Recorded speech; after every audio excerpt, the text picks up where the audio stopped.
የሄሉ የሰንደሬላዋ አድናቂዎች ወዳጆች ፈላጊዎች የት ናችሁ? ገባ ገባ በሉ። ዛሬ ጥሩ ዜና ነው ይዤላችሁ የመጣሁት ማለት ነው።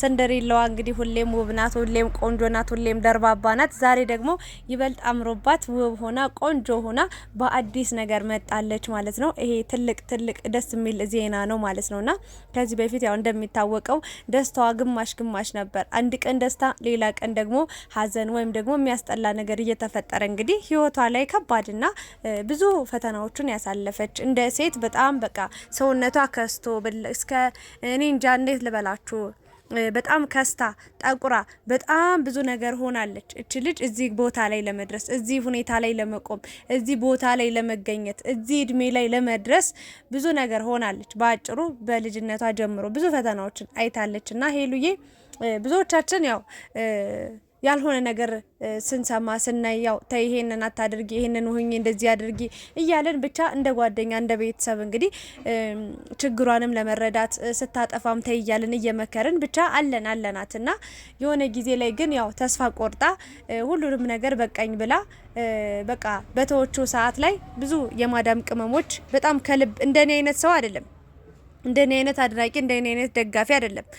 በቃ ከልብ ደጋፊዎች አሉ፣ ከልብ አድናቂዎች አሉ፣ ከልብ በቃ ሄሉን በስስት የሚጠብቋት በጉጉት የሚጠብቋት ብዙዎች አሉና ለእናንተ ትልቅ እኔ እንጃ ትልቅ አክብሮት አለኝ እና እንዴት እንደዚህ ይሆናል? ነይ አለንልሽኛ መቼም ቢሆን አንገትሽን አትደፊም እያላችሁ ከፍ እንድትል አድርጋችኋታልና ተመልሳ መጣ ነበረ። ከዛ ደግሞ ድንገት በቃ በአንዳንድ ችግሮች ምክንያት እንግዲህ ዩቲዩብ መስራት ልታቆም እንደሆነ ስትናገር ነበር ማለት ነውና ያንንም ብዙዎቹ አልደገፋችኋትም። ጓደኞቿም ቀርበው በግልጽ ያለውን ነገር እንድታስረዳቸው ፈልገው ነበር። ግን ከስራ ጋር እንደማይመቻት ዩቲዩብ ደግሞ ቶሎ መምጣት እንደማይመቻትና ዩቲዩብን ልሸጥ እንደሆነ ተናግራ ነበር። ኤኒዌይስ ሰው ለሷ ያለውን ግምት ያለውን ክብር ያለውን ፍቅር ስታይ ደግሞ ድጋሚ ወደ መመለሱ አዘን ብላለችና ትልቅ ነገር ነው። ሚዲያ የእውነቴን ነው ምላችሁ ያድናችኋልም ያጠፋችኋልም። በቃ ሚዲያ ሁለት ነገር ነው ያለው። እናንተ መርጣችሁ የሚያጠፋችሁን ወይ ደግሞ ወደ በቃ የሚያስተካክላችሁን የሚያሳድጋችሁን ከመረጣችሁ ደግሞ ይበልጥ ታድጋላችሁ። በብዙ ሰዎች ዘንድ በጣም ተወዳጅነትን ታተርፋላችሁና ከኔም ብሶ ራሱ አሁን እኔ በጣም ትንሽ ዩቲዩበር ነኝ። በጣም በቃ ገና ያልታየው ገና ያልወጣው ነኝ። ግን ብዙዎቻችሁ እኔ አላውቅም በቃ የሆነ ሰዓት ላይ በኢንስታግራም ሜሴጅ ይደርሰኛል፣ በቴሌግራም ይደርሰኛል፣ በቲክታክ ሜሴጅ ይደርሰኛል እና የሆነ አንዳንድ ነገር ስትጽፉልኝ ይገርመኛል። በቃ ከየትም ሳታቁኝ ግን እንዲህ ብቻ ስለማወራ እንዲህ ብቻ ሀሳብ ስቴት ስለምሰጥና ያ ነገር ለኔ በህይወቴ በጣም በቃ ትልቁ ነገር ነው። በጣም በቃ ደስ ብሎኝማ የሆነ አንድ ሰው መጥቶ ሀሳብ አስተያየት ሲሰጠኝ በዩቲዩብ እኮ ነው ማቅሽ ምናምን ብሎ ሲጽፉልኝ በጣም ነው የምደሰተውና ሄሉ ደግሞ አስቡት ይሄ ሁሉ ህዝብ ከ100,000 በላይ ተከታይ ያላትና ያ ሁሉ ሰው ይወዳታል፣ ያከብራታል፣ የሚቀርባት ሰው አለ፣ በጣም ለሷ መልካም ነገር የሚመኙ ሰዎች አሉና እነዛን ሰዎች ጥሎ መሄድ በጣም ከባድ ነገር ነው። ለማንኛውም ግን የሰው መውደድ እንዳላት ለሷ ብሎ ሰው እስከምን ድረስ እንደሚሄድ ለሷ ብሎ ሰው እንዴት እንደሚጨነቅላት አይታለች፣ ተገንዝባለች፣ ተረድታለችና ለዛም ይመስለኛል እንግዲህ ተመልሳ የመጣችው።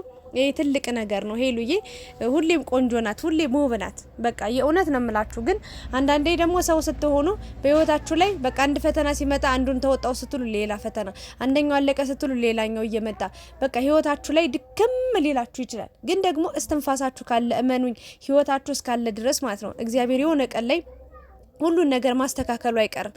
የሆነ ቀን ላይ በቃ ታሪክ ይቀየራል። የብዙ ሰዎች ታሪክ ተቀይሮ እያየን ስለሆነ ማለት ነው። ምንም የማይካድ ሀቅ ስለሆነና ደስ የሚል ነገር ነው። ሄሉዬ እንኳን ደህና መጣሽልን። አምሮብሻል። በጣም ውብ ነሽ። በጣም አለባበስሽ፣ አረማመድሽ፣ እርጋታሽ ሁሉ ነገር በቃ ጠንካራ ጀግና። እኔ ካንቺ ብዙ ነገር ተምሬያለሁ። ወደቀች፣ አበቃላት፣ በቃ አለቀላት፣ አፈር ላሰች፣ በቃ አፈር ገባች ተብላ የተነሳች በቃ አፈር ልሳን የተነሳችው ሄሉ በጣም በቤተሰብ በጓደኛ በአካባቢ ሰው በሶሻል ሚዲያ ሰው በጣም የተገፋች የተናቀች ዝቅ የተደረገች አለ። በቃ ብዙ ነገሮችን አይተናል ሰምተናል።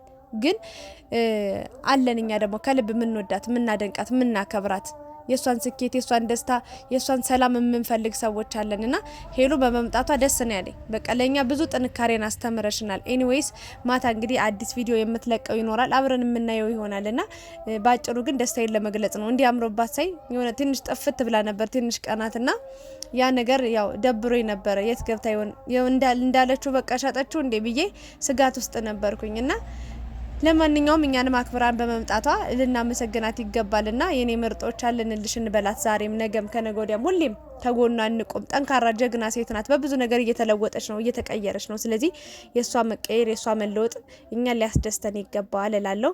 በማታው ቪዲዮ እንገናኛለን። ሰላም ቆዩልኝ።